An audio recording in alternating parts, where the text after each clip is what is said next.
It started on a Tuesday evening in early October, when my dad, Frank, leaned back in his recliner and said he wished he knew more about his own parents before he died. We were sitting in the living room of the house I grew up in, just outside Columbus, the one with the maple tree out front that still dropped leaves all over the driveway every fall. He was 75, retired from the factory 10 years already, and the words came out quiet, like he was talking to the room instead of to me. I had stopped by after work with a couple of takeout sandwiches, the way I did most weeks, when my schedule allowed. Linda was in the kitchen rinsing dishes, humming something from the radio, and the whole place smelled like the lemon cleaner she always used. I nodded and told him I could look into it. As a software developer, I spent my days sorting through data anyway, so pulling public records felt like something I could handle without much trouble. Frank gave a small shrug and said it would mean a lot, especially now that his own health had started to slow him down. He mentioned his mother's maiden name and the county where she was born, then changed the subject to the Buckeyes game coming up. I left that night thinking about how little any of us really knew past the stories we had been told at holidays. The next morning, I opened a browser tab at my desk and started with the obvious places: county clerk sites and old census indexes that were free to search. By lunchtime, I had a basic outline of Frank's parents and grandparents, names and dates that lined up with what little paperwork he still kept in a shoebox on the top shelf of the closet. It felt good to see the branches take shape on the screen, each line connecting to another. I printed a few pages and drove them over that weekend. Frank studied the sheets at the kitchen table while Linda poured coffee. He traced one name with his finger and said he remembered hearing about an uncle who had worked the railroads up near Cleveland. Linda smiled and asked if I planned to keep going. I told them I thought adding DNA tests would make the tree more accurate, especially for the branches where paper records stopped. Frank raised an eyebrow but didn't object. He said if it was easy enough, why not? Linda stayed quiet for a moment, then agreed it sounded interesting. I ordered the kits that afternoon and had them sent straight to their house. While I waited for the results to come back, I kept digging through more public archives, filling in middle names and marriage dates I had never heard before. The project gave me something concrete to work on after hours, and every new record I found felt like handing Frank a piece of his past he could hold on to. He called me twice that week just to ask how it was going. I told him we would have the full picture soon, once the tests came in and the matches started showing up. The email hit my inbox on a Tuesday morning while I was still in my home office, coffee going cold beside the keyboard. The subject line just said, "Your DNA results are ready," and for a second I figured it was the usual breakdown of ancestry percentages and migration patterns. I clicked through, expecting charts that would line up neatly with the paper trail I had already built. Instead, the first match that loaded showed a predicted relationship of close family, likely half-sibling, or similar, with a shared DNA amount that sat right around 25%. The profile belonged to someone listed only by initials and a location in central Ohio. No photo, no family tree attached yet. I stared at the screen longer than I meant to, trying to place any relative on my mother's side who could match that closely. My thoughts kept circling back to the fact that every record I had pulled for Linda's parents and siblings showed no one unaccounted for, no adoptions, no gaps that would explain this. The match's centimorgan count ruled out anything distant, and the segment data pointed to a connection through her line rather than Frank's. I minimized the window and opened a fresh browser tab, telling myself I needed to verify before any of this left my desk. The site's messaging tool let me send a note without sharing my full profile. I kept it short, just enough to sound curious instead of alarmed. Saw our match and wondered if you've done any traditional genealogy on your side. My tree is mostly public records so far. I hit send, then closed the laptop and walked the length of the house twice, trying to decide whether to mention anything to Frank when he called later that week. The project had already become something he looked forward to. Dropping an unexplained name into the conversation felt like the wrong next step. 2 days later, a reply arrived, short and cautious at first, then more open once I confirmed I was working from paper documents and not chasing rumors. The match described a parent who had worked at the same plant as Linda in the early 80s, mentioned a birth year that lined up with the time frame of the affair the records never hinted at, and asked whether I had any old photos from that period. I read the message twice, then a third time, before typing back that I would need to check a few things on my end and would write again soon. I didn't forward anything to my parents. Instead, I pulled the original DNA kit registration numbers and cross-checked the upload dates, making sure there hadn't been a mix-up at the lab. Everything checked out. By the end of the week, the same match had uploaded a small tree of their own, just enough to show the maternal link running through Linda's generation. I sat with the new information for a full evening before deciding the only responsible move was to gather one more layer of confirmation. I scheduled a second test under a different service, ordered the kit to a post office box instead of the house, and told myself the extra data would either clear the confusion or give me something concrete to bring to Frank and Linda together.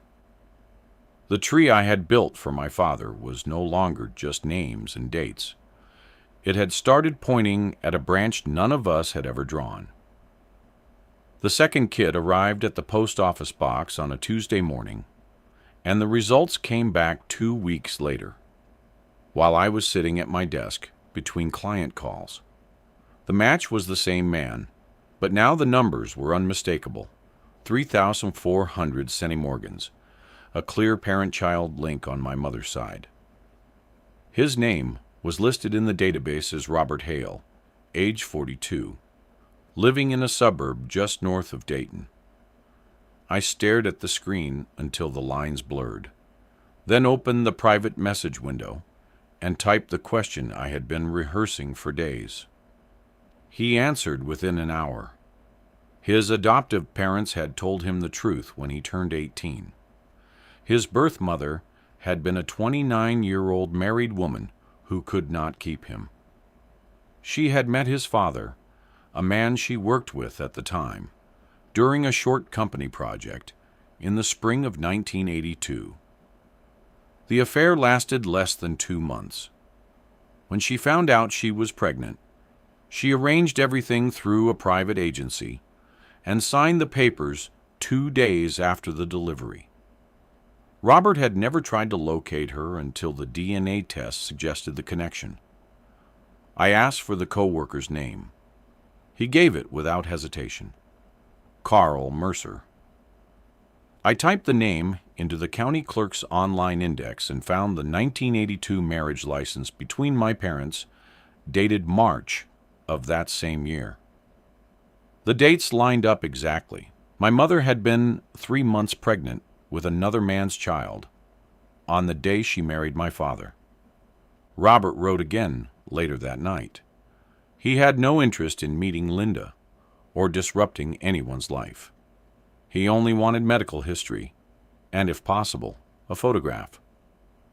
I promised nothing, closed the laptop, and drove to the small park near the Scioto River, where my parents used to take me after church.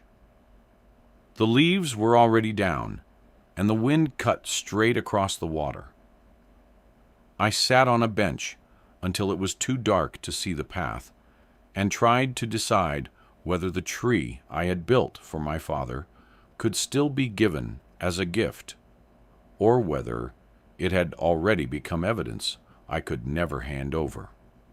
I left the park once the streetlights flickered on along the river path, and drove straight to the house on the west side of Dublin, where my parents had lived since the 90s. Mom's car sat alone in the driveway, which told me Dad was still at his weekly poker game with the old crew from the plant. I parked at the curb instead of pulling in, sat with the engine off for a minute, then walked up and knocked instead of using my key. She opened the door in her faded blue cardigan, surprised but not alarmed. "Michael, everything all right?" I asked, if we could talk inside, just the two of us. She stepped back without another question.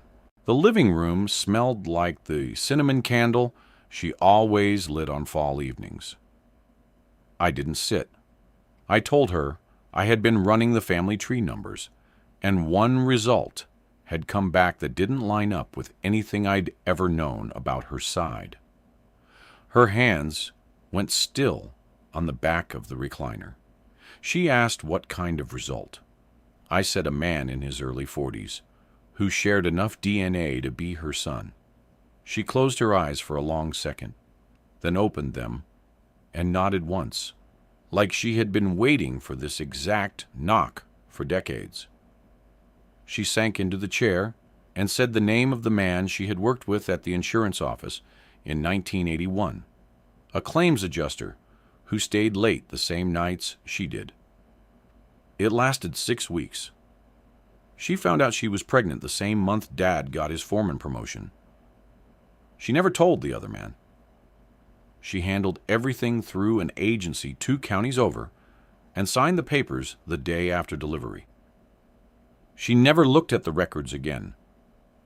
I asked if Dad had any idea. She shook her head hard. He thinks those first 2 years were just us settling into the house and his new hours. He still tells people the reason we waited so long for you was because we wanted to be sure. Her voice cracked on the last word. She reached for my sleeve. "Michael, that boy was never part of our life. It was one mistake. Please don't put this on your father. He's 75.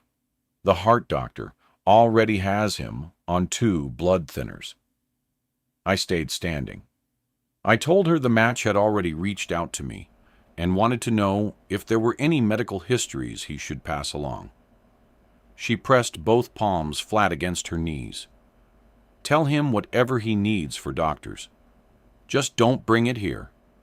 Your father still brings me coffee in bed on Saturday mornings. He doesn't deserve to lose that picture of us." The clock on the mantel ticked loud enough to fill the silence. I asked her what she would do if I decided he had to know anyway. She looked straight at me then, eyes dry but voice low. "Then I'll pack a bag tonight and be gone before he gets home from poker. I won't make him sit through the explanation." I turned toward the door. She didn't follow. Outside, the wind had picked up again, scattering dry leaves across the driveway. I sat in the car with the heater running and stared at the dark windows of the house I had grown up in, trying to decide whether the truth I had uncovered was still mine to keep, or whether it had already started belonging to everyone it touched. I drove straight to my parents' place without calling first, the folder of printouts and the DNA report heavy on the passenger seat. Dad answered the door in his usual flannel shirt and slippers, surprised but not unhappy to see me on a weeknight. He had already set out 2 plates of leftover pot roast, so we sat at the kitchen table under the old pendant light that hummed when it warmed up.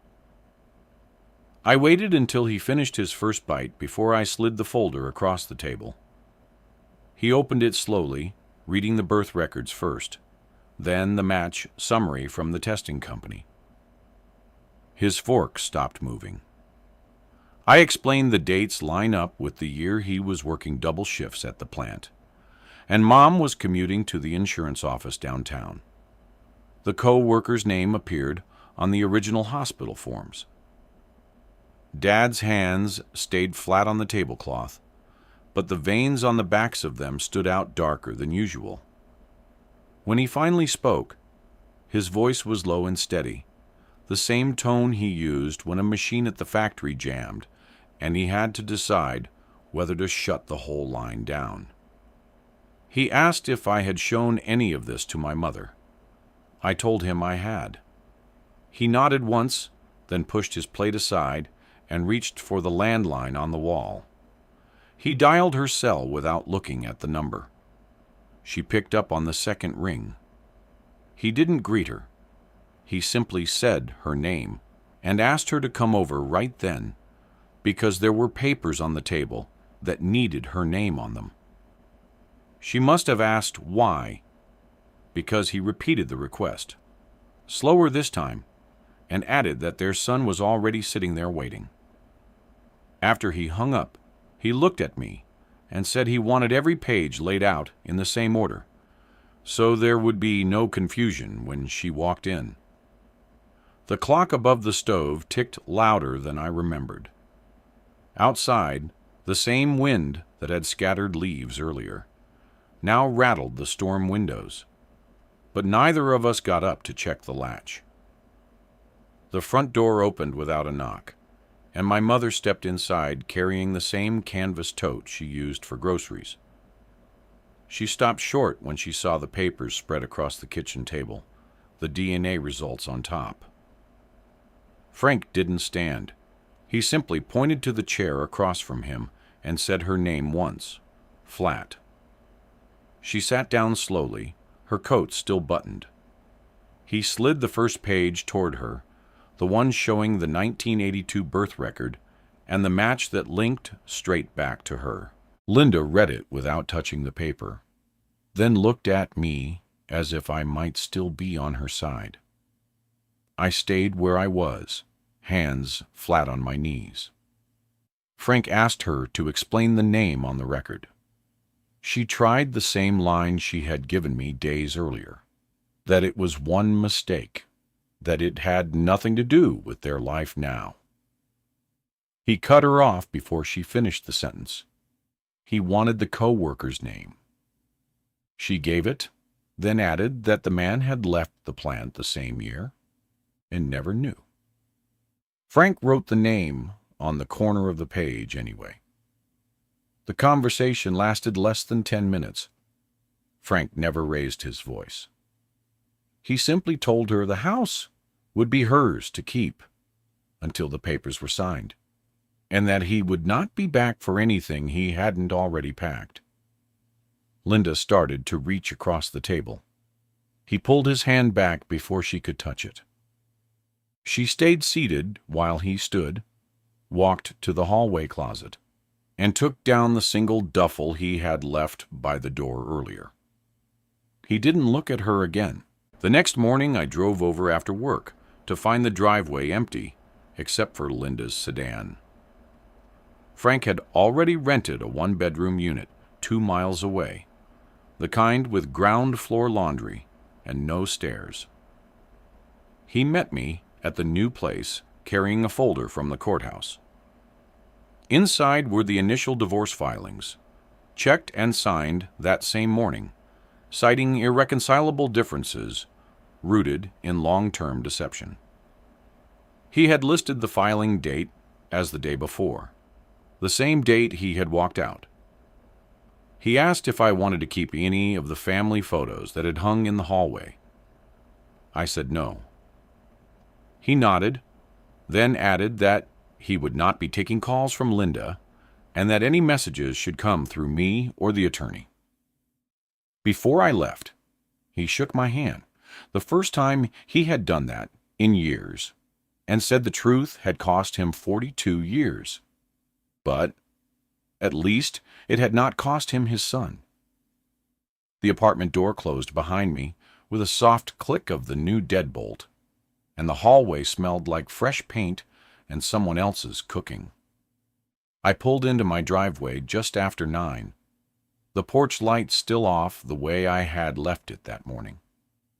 The house felt colder than usual when I stepped inside, like the air had thinned out while I was gone. I dropped my keys on the counter and reached for the phone without thinking, thumb already scrolling through the missed calls. 5 from my mother, all within the last 2 hours. No texts, just the voicemails lined up one after another. I hit play on the first one and set the phone on speaker. Her voice came through tight and hurried, the words tumbling over each other like she had been practicing them. She said she had tried Frank's new number twice, and both times it went straight to a recording that told her to contact his attorney instead. Then she asked if I could just tell him she needed 5 minutes. Nothing more, just long enough to explain what she could. The message cut off mid-sentence. The second one started with her apologizing for calling again so soon. She mentioned the weather, how the leaves were already piling up on the back steps, and how Frank used to rake them before the first frost. She said she still had his old work gloves in the drawer, and wondered if he wanted them. Her voice cracked on that part, and she stopped talking for a few seconds before asking again if I could pass the message along.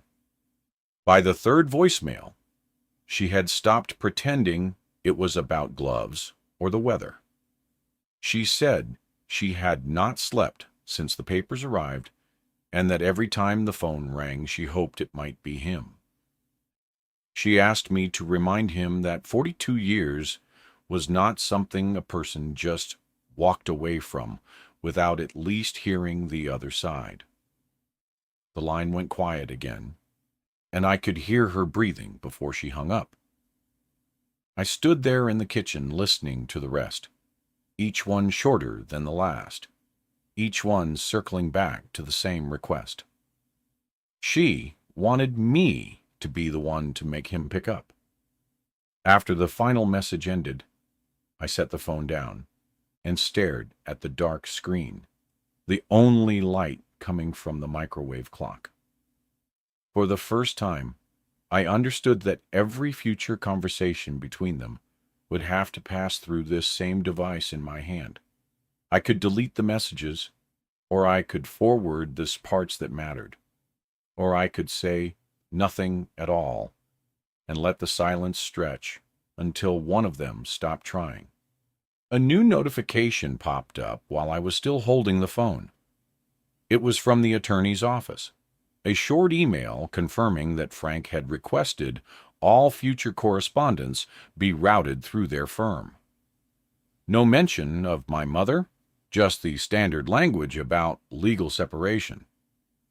I read it twice, then opened the contacts list and stared at her number at the top. My thumb hovered over the call button without pressing it. Outside, a car drove past on the street, its headlights sweeping across the living room blinds for a second before everything went dark again. I dialed before I could second-guess it, and listened to the ring echo through the quiet house. Linda answered on the third tone, her voice already thin. I told her about the email, reading the exact phrasing the firm had used, so there would be no misunderstanding. She stayed silent until I finished, then asked if Frank had written any part of it himself. I said no. Her breath caught, and for a moment all I heard was the low hum of the refrigerator behind me. Then the words came in a rush. She had spent the afternoon at the kitchen table, writing something she wanted Frank to see with his own eyes, something the lawyers would never allow into the record. She begged me to take the envelope to his new apartment above the old hardware store on High Street, the one he had mentioned once years ago when they drove past it on the way to a doctor's appointment. I told her I could not do that. The line went quiet again, long enough that I checked to make sure the call had not dropped. When she spoke next, her voice had changed, smaller and slower. She said she understood why Frank had cut her off, but she couldn't live with the idea that the last thing he would ever hear from her was a lawyer's letter. The envelope was sealed, she added, and she had written his name on the front in the same handwriting she had used on every birthday card for 42 years. I pictured the narrow stairs leading up to that apartment, the single window that faced the alley, the way Frank kept his boots lined up by the door, even when he was only staying somewhere temporarily. Delivering the letter would mean standing on that landing, knocking, and watching whatever expression crossed his face when he recognized my mother's handwriting. Refusing would mean another night of her calling, another day of me checking the phone and wondering whether silence was protecting anyone. She asked if I was still there. I said I was. She offered to meet me at the gas station on the corner of Broad and High so I would not have to come to the house. The offer hung between us, and I realized she had already driven past my street twice that afternoon, hoping I would be outside. I told her I needed time to think. She did not push. Instead, she described the letter in one sentence. It was 3 pages, front and back, and the only thing she asked Frank to do was read it once before he decided the rest of his life. After we hung up, I sat with the phone in my lap and watched the streetlights come on one by one. The decision was no longer about protecting either of them. It was about whether the last thread, still connecting our family, should run through an attorney's inbox or through my hands. I stood, grabbed my keys, and walked to the door without deciding which choice I would make when I reached it. The gravel crunched under my tires as I pulled into the small county library lot just after sunset.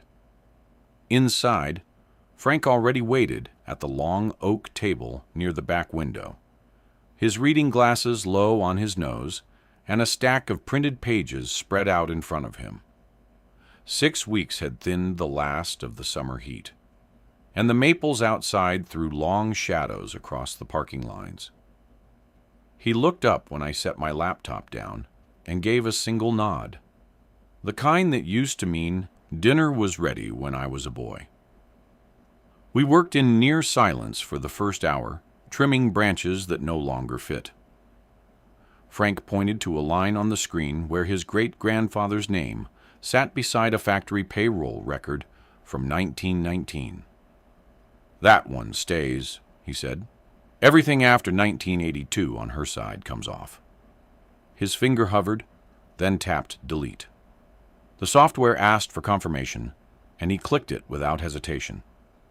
The remaining tree shifted upward on the screen, the empty space where her line had been now filled by a clean vertical line ending at his own name. He leaned back and rubbed his thumb along the edge of the table. "I used to think knowing the past would weigh me down," he said. "Turns out it cut the weight instead. I've still got years left on the clock, and now they're mine to spend without looking over my shoulder." He closed the laptop lid halfway and looked at me directly. "That present of yours handed me the rest of my life back. I can walk into a room and not wonder what else I never saw. That's more than most men get at 75. Outside, a streetlight flickered on. Frank folded the printed sheets into a neat stack and slid them into a manila envelope. "We'll mail the final copy to the Historical Society next week," he said. "No need to keep a copy at the house." He stood, slower than he used to, but steadier than the night he first walked out. I followed him to the door. The air smelled of wet leaves and distant wood smoke. He paused on the steps. "You don't have to carry anything else for either of us," he said. "The attorney handles the papers. I handle the rest." Then he shook my hand once, firm, and walked to his truck without looking back. I watched the taillights fade down the road toward his new apartment on the west side of town. If stories like this one, about families finding their way after everything breaks open, hit close to home, hit subscribe, and join us for the next chapter.